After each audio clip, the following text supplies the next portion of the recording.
Good It morning. is March 3rd. It is 3/3. So that's a little bit magic. It is also a full moon. It is Yes. also a blood moon eclipse. Yeah, where do So we begin? That's a no lot. surprise. It's a lot. But before we do begin, I do want to just say hello, welcome to another astrology podcast with me, Megan Gillman, and Misty Dawn Workman. So welcome. Misty is a archetypal astrologer, and I am in love with the way she describes uh, astrological events and patterns in a way that doesn't sound like a 1990s Cosmo horoscope where it's like, this is a great week for you to find love. Misty goes so deep with it, and it really appeals to my overthinker. It really appeals to like the version of me at age 20 who was taking a course on Jungian psychology in Yes. college. Like there's a lot of depth that I had never realized before was part of astrology. And so I wanted, like, that is brilliant. She manages and hosts Mama Coven, which is a community for moms who are living magically, I guess is the way, or moms who want to be living magically. And she does many, many other things. She is, in fact, a mother, and she is also going to be another mother. And she's probably about like 57 weeks pregnant at this point. Just 31. But yeah, very, very pregnant. Yes. So this is Misty. I am so happy to be sharing her with you today. So Megan is a life coach who weaves together the mystical and the practical. So one, she definitely weaves in the life coaching processes that will get shit done, that will change your habits, upgrade your life, fix some shit, like get it fixed. But witchy along the way, that definitely involves like tarot cards and tapping and astrology and all sorts of witchy woo. Is there more? I mean, you're just so amazing. It's hard to like extrapolate. Oh, I will take that. Megan is my favorite fairy princess in human form. Yes. Can I tell you a quick story before we dive into Yeah, the absolutely. You main can. topic of our call? My son is 5 and he is in a preschool. And I went to preschool pickup the other day, and another mom who has red hair, but she always wears it very, very straight. She came up to me and she was like, I need to tell you a story. I wash and straighten my hair once a week, but this week I left it wavy. And her son, I won't say his name, but he's a cutie patootie. She said, he came up to me and he couldn't stop touching my hair. And he said, Mommy, your hair looks so beautiful, just like Connell's mom. Oh, And I was like, yes, the only compliment that has any meaning to me is the compliment yes. Of another 5-year-old because of they a speak the different truth. 5-year-old, not my son, but a different unrelated toddler being like, you're using me as the standard of hair beauty, to which he compares all other hair. And I'm like going to be riding high off of that for several weeks, I I think. love that. So I think that adds to my fairy princess cred. It does. There's definitely a chapter in your fairy princess lore that's just hair care for redheads. I'm Mhm. growing it very long right now. It's trying to keep it like just the side of Bog Witch. So it's a fine line between like whimsical fairy princess and Bog Witch, And Bogwitch. I could see that. and towing that line. All right, Misty, as my close personal astrologer, when I found out that all of this was happening, you were, of course, the first person I thought of wanting to talk to. Fury is retrograding super hard right now at 11:11. My phone, an alarm is going off, but it's I giving can me hear no it. option to turn off the alarm. There's no option to turn it off. Um, and also, sorry, live stream is not live streaming. I mean, we are trying to do this during Mercury retrograde, like an intense Mercury retrograde. So Let's see. It says that this is happening. A live video from this event is happening now. Let's see if this works. that doesn't even make sense, and I love it. Take a couple deep breaths. Everything is just going to work out how it's supposed to work out, and we can be hands off about it. I wanted to know what it looked like for me, so I'm attempting to. If you can't watch it live, it'll be It'll be soon. here. Yeah. It'll be up Right. soon. I'll put it up right after we finish. We were very, very optimistic to do this during, again, a very watery, floaty Mercury retrograde. Like this was, Yeah. It was we're tempting fate for sure, yes, but I'm proud of us anyway because we're doing the thing. we are. Okay. Where do we want to begin then? Okay. I want to start with a question. And my Mhm. question is, what does a blood moon actually mean? Because my only experience with blood moons prior to the acknowledgement that it's happening right now is that scene in Practical Magic, where she looks up and she's like, "Oh, blood on the moon! I need my tiger's eye!" And she runs to her car to get her tiger's eye, and then she's kidnapped. Okay, And yes. no spoilers, I guess, but, honestly, if you haven't watched Practical Magic yet, What are you doing with your I life? can't be held responsible. It's your first homework. Not that we want to give homework, but this immediately needs to happen. It really is. It Yeah. really is. Yeah, it's homework. So that's a great question. And it can mean different things to different people. Part of me wants to start with like the science of it. Do we know why a blood moon is actually red? Like, do you know? Uh, no, isn't there, like, some sort of, like, cloud that goes Kind of.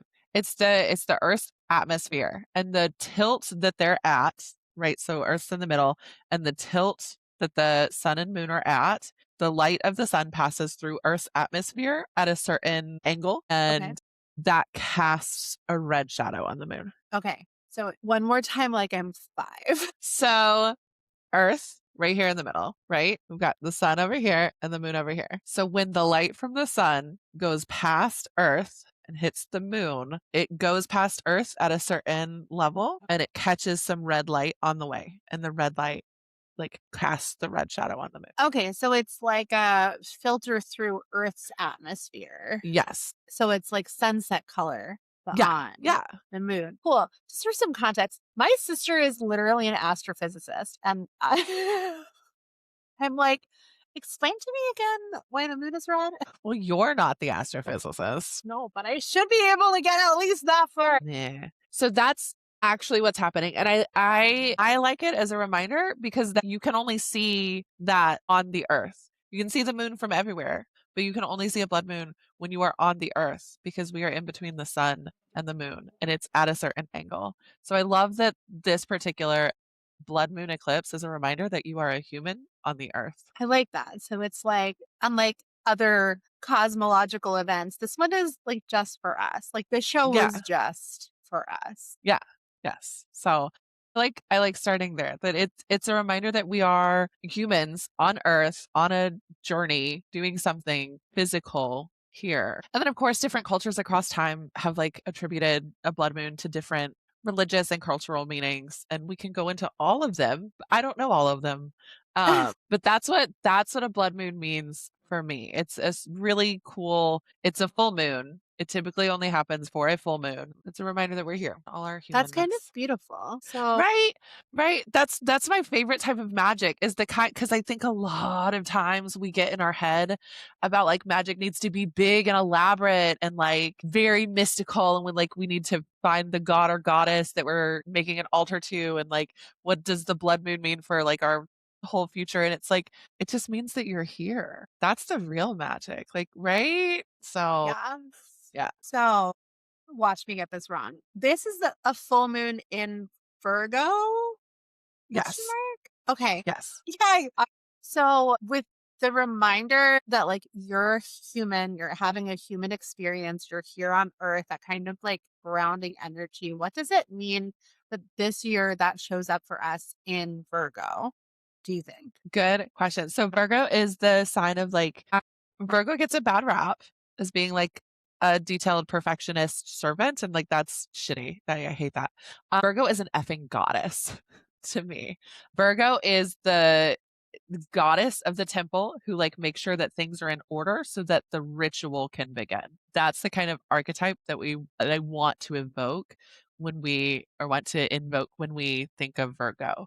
Gorgeous, gorgeous lady. Well, I guess it could be gender neutral, but gorgeous person in beautiful clothing. like very ethereal, walking with measured steps towards the altar with some sort of something in her hand, a ritual object in their hand that they are going to very carefully place at a very specific place on the altar. And they will make sure that things are set, that the candle is here, the oil bowl is here, whatever other ritual object is here. And it's all very measured and structured.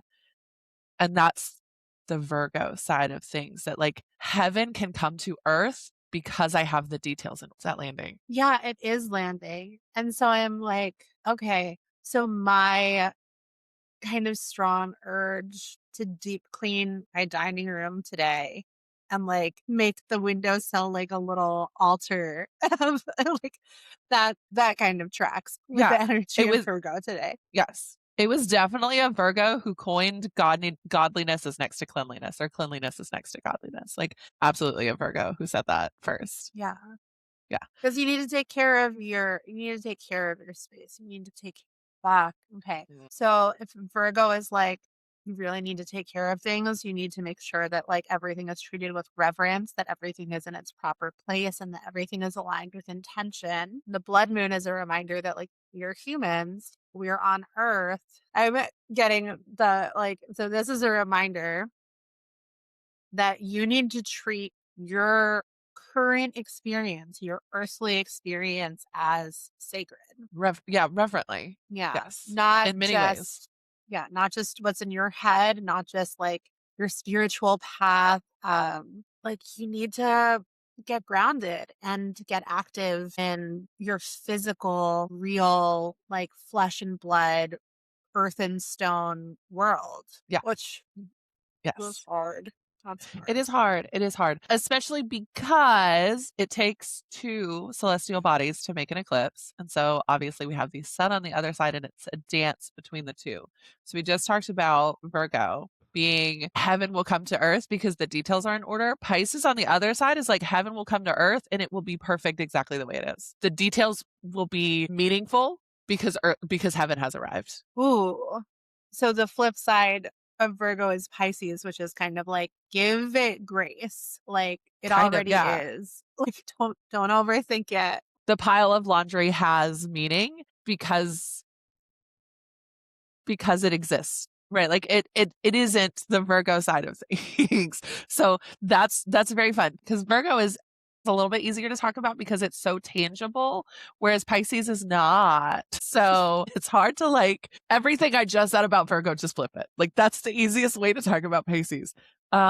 Pisces is the heaven coming down, and it doesn't matter where the details are, it's coming. Thank God for that. Honestly, I think we all need a little bit of heaven to come to earth right now and to be like, I don't mind the mess because look at the fucking mess, Oh my God. My God. Yeah. you know? Yeah.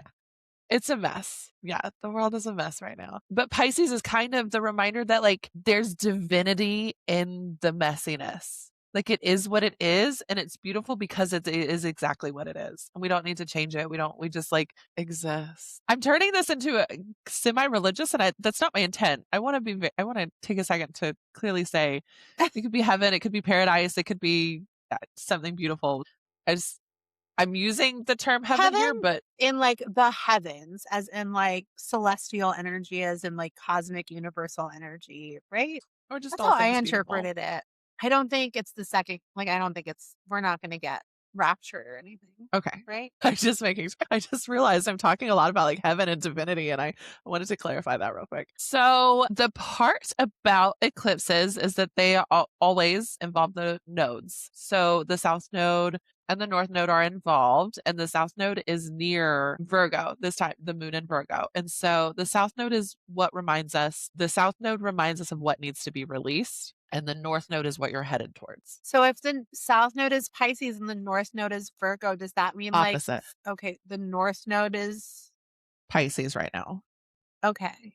So we need to move through acceptance and like let go a little bit of our like Of the fastidiousness details. about Mhm. everything having to be so perfect. Okay. I was going to interpret that through a very practical lens at this point in time. What's coming up for me is like self censorship and cancel culture. Oh. Like that idea that like we're humans, we're on earth, we need to get into relationship with the world directly around us, right? Yeah. And I have noticed so many people not doing that or scared to do that in an authentic way because of all the demand for everything you say to be perfect, to be well Yeah. considered, to be edited, to be filtered, right? So that it is most pleasing to most people, it doesn't offend. And it sounds like Pisces is kind of being like, well, yes, and but like there's light and holiness, religion again. There's an importance, a spiritual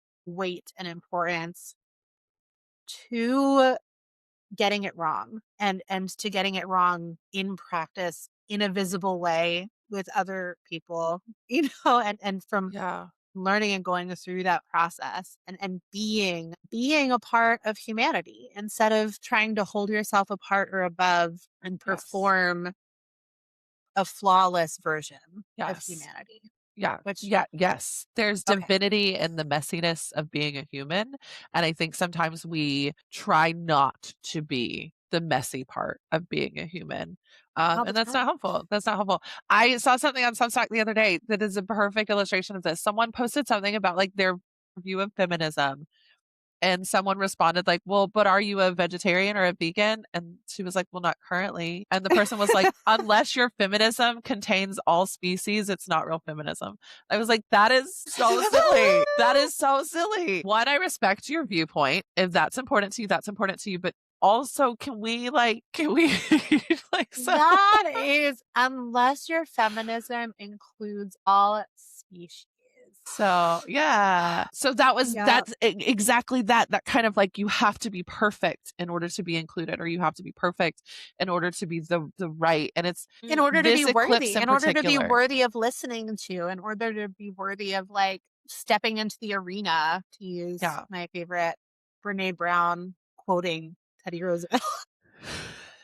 Right, right, But to be worthy of like interacting and stepping into this and sharing your ideas and sure that you have to be perfect. And I think it's hard. I rumble with that a lot because I have learned so much from spiritual teachers who are real apparently like very fucked up in other areas of their lives. Right. Like J.K. Rowling was a huge influence over my growth and development. She right. is not A good role a model. great person. Turns out, Neil Gaiman as well. There's like problematic stuff there. And then I just, with the release of the Epstein files, found out that like Deepak Chopra has been Right, involved in that, which I'm just like, at this point, I'm like, I'm no longer even surprised. I'm not like, oh my gosh, someone I thought was great is actually human and right. fucking up in a lot of ways. And on the flip side of that, like, I don't think that means that what I learned from them or the thoughts that they inspired in me are invalid or are, you know, like they still helped me on my path. And Yeah. I can be grateful for that. And also I can be like, wow, I really wish you hadn't gone to that stupid island. Right, right. Should have known better. But yeah, I think there's a big we see these things on like a big scale with very famous and noteworthy and well-known people. Mm. And then we kind of apply it to ourselves as well and be like, well, maybe what I have to say isn't going to hit right. Or maybe I should wait until I'm sure it's not going to be taken or misconstrued. And that holds us back a lot of times for participating in Yeah. different ways. That was a ramble and a half. But it was a perfect example of exactly what you were talking about. Thank you. Thank you Yeah. for that validation. I appreciate that. You were literally practicing what you preached and at in real time. Appreciate it so much. Yes, yes. Um, yes. So I think, okay, so where do we go from here? I think another thing I want to bring up is that eclipses tell a story. They are ways that we stitch time together, which is just beautiful to me. So let me see if I can pull up the dates. Yes. Okay. So we've been flopping between Pisces and Virgo for a while now. This has been the story of our lives since September 17th, 2024. Yeah. Okay. So And then there's going to be two more lunar eclipses, one in Pisces and one in Virgo. So like the story is continuing. We're still in this story of perfectionism, releasing divinity, this theme for a little bit longer. And it actually, the last time it happened was 2015, 2017. And I kind of wonder if that's why we were all pulling up pictures from 2016 in like the interwebs. Like, I wonder if that was why, like, we were all feeling the pull back to Yeah, that last eclipse season. maybe. It's also a full decade about, right? And so that probably has something to do with it. A little bit less than a decade. Yes. So that's a really great eclipse activity, is revisiting where you've been over the past moments in time when the eclipse was happening. So like, Mm. actually, yes, go look at your pictures. Like, one of the easiest things to do is go look at your pictures from 2016 and see like what was happening 2016 during this eclipse story. And then you can go back to September 17th, 2024. Like, what happened then? What was like, what did I take a picture of that day? Did I journal? If you journal, that's fantastic. Go back to that date in your journal and then go back to a few of the others and see like what threads have been happening. So that would be a fun thing to do today, is kind of go back to like, what was the date that you wanted us to go back to? Is it just like today's date, or is it the eclipse date? The furthest back of this Pisces Virgo cycle was September 7th. Well, not the furthest back, but of our current one, September 17th, 2024. Okay. I September wonder, I could 17th, probably, 2024. What was I doing? and then Can we September figure this out? 7th, 2025, September 21st, 2025. I could post a list of these in our somewhere. That would be so fun. Yeah. Okay, so Anna is in the chat and she said she did that. All the dates were major shifts in my life altering moments. Yeah. Yeah. Right. Yeah, Crazy. Especially probably like really doubling down on the Pisces Virgo themes on those, like yeah. those made life shifts probably had to deal with Pisces Virgo themes. Oh my goodness. So what was one of the dates September 5th? Was that it? 2025? Or what was Seventh. it? But September close, 7th. because like there's always like a window, right? Because full moons ramp up into the full moon, and then a full moon like wanes. So like there's a few days in there. September 7th was my son starting school. So like a big Oh, day for me in terms of, oh my gosh, because I have such school trauma of like that kind of like everything must be perfect on the first yeah, day of his first like year at pre-K, and also being like, just let it happen. Just let yeah. it happen. And so for my little like releasing perfectionism moment that day was his first day of school. We were supposed to have a printed photo of him to bring into school. And I guess Uh, actually September 7th was probably a weekend day, but it was that time, that start of school time. Supposed to have a family photo to bring in to put in his reading corner at school, and everyone's going to bring them in. So it's like Christmas card, but also the teacher will see all of them and also all of the other students will see it. And we didn't have any recent family photos. And so I had overthought this, and I wanted it to be perfect. oh, And I was trying to find a day we could take it and pose it and get everyone ready. And we ended up just getting everyone on the couch before I had to leave for work in our pajamas. And we said, just like, this is going to be, it's just going to be a pajama picture because this is what we have and this is who we are and this is beautiful. Fit. And that was the picture. That's the picture that hangs in his reading corner, is us like literally in our pajamas, no makeup, like I glasses on, love not like a that. cute pajama pic. Like, this is us as we've literally just woken up. Yes. Yeah. But you stressed about it up until that moment. And that's kind of the theme, is that like it's gonna happen anyway. So don't stress. Like there's no point in trying to like there is a point in trying to control things. And obviously the archetype of Virgo is very much like we want to bring that reference. But at some point, why? Why are we stressing ourselves out when we're just gonna take a picture in our pajamas? Yeah. Why? That's beautiful. So like that balance, and this is something that I'm a life coach and I work with perfectionists and like recovering perfectionists and recovering overachievers. And so this theme of we want so much and we really care and we want it to be beautiful and perfect. And that is a holy impulse, right? That's the Virgo. That's the Yeah. caretaker of the temple, right? Who wants everything to be beautiful and clean as a tribute to the divine and to the divine in all of us. And that you need to balance that with some of that Pisces, like, no, everything is divine. And you can exhale and you can let it go and you can let it be Yes. messy and let the mess be beautiful. Like that is the integration. I think this is a big day for me. Probably one of the reasons where I was like, we're going to talk about this. This is important, is because that is a very relevant dichotomy in for me in my personal growth and also in my work with recovering perfectionist or Yes. maybe not recovering perfectionist. Yeah. Yeah. For you specifically, 100%. Your South Node is in Virgo in your first house. You're a Virgo rising with South Node right there. So like this is kind of the theme of your life. Yeah, that So makes sense. tracks.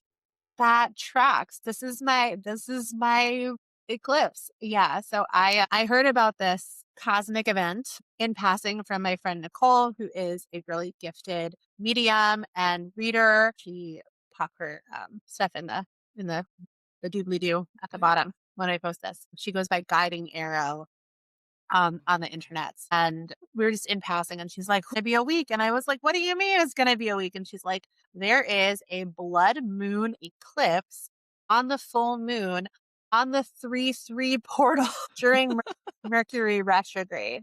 And I was like, "Cool." And then I didn't think about it at all again until last night. A close friend calls me and she's like something big happened in her life and she's like stressed and a little scared and like starting to come down, and she was like, "Something's got to be happening. Is something happening? It's Mercury retrograde." And I was like, "Oh, it's not just Mercury retrograde. It's actually it's actually a few things. It's actually a few things." And so I normally don't make moon water. I make a lot of sun water. I make sun water like every week, but I don't often make moon water. So I wasn't going to. But then last night I was like, "No, this is a big moon. This is an important moon." I grabbed a bottle of Poland spring water that I had in my purse from my nephew's birthday party. And I just shoved it out on my porch. I'm like, "All right, we get the moon." So I have made that moon water. What are the kinds of things that you think like moon water made with this moon's energy would be useful for? That's a really great question. Take your time. I If you're watching in the chat, feel free to pop in your suggestions as well. We're not I mean we're not my like authorities by no. any means. So I'm just gonna go with my first train of thought because because the South Node next to Virgo is about releasing. This is a really great time to clean, to get rid of stuff, to purge. So probably cleaning. I would say like definitely clean out something in your life, a corner, a car, something, and then you can use that to solidify that this is clean, this is clear, I'm releasing. So I would definitely Yes. say that. Also in the chat, Anna just said, I think also it would be helpful for purging negative thought patterns. So, like, to kind of clear out if you were going to use it in a ritual, maybe like in a bath or something to help release like a limiting, controlling kind of thought pattern. That also sounds really good. If there's an area of your life, if there's an area of your life where you can see that like perfectionism has been holding you back or keeping you small, like that feeling of I have to do it right or I cannot do it, that would be a great way to kind of like use this moon water to help you relax. You can either spray it or like, Any sort of ritual or spell that you do, it would be really powerful water for releasing perfectionism. yes, that would be good. Yeah. So I have that moon water, so I can mix up with that. Beautiful. Especially again, since this is like the theme of your life. What did our friends say?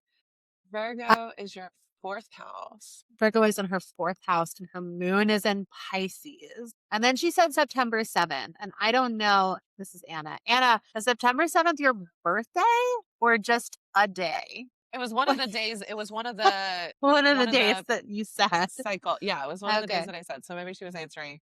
Yeah, Okay. one of those One of the cycles. days to look at.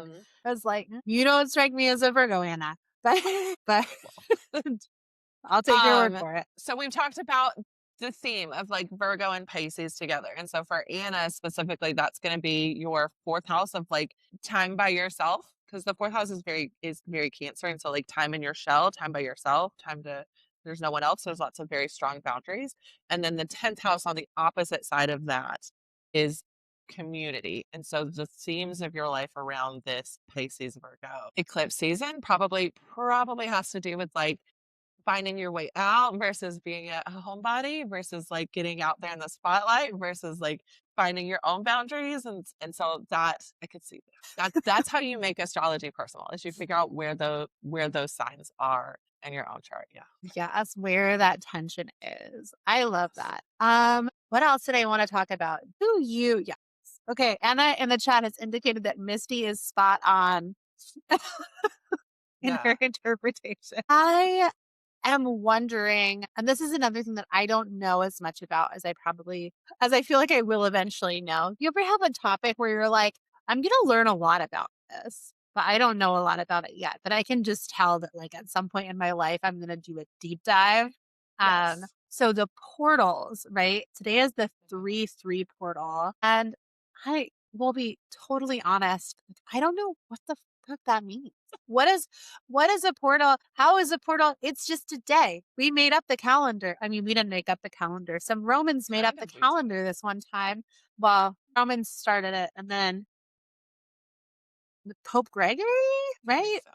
Somebody. Um, so like I often will feel like not a huge connection to like calendar dates. And so I've heard it a lot this year, like the 1-1-1 portal at the beginning of the year, or the 2-2 portal, and now the 3-3 portal. And I'm like, is this just a trend?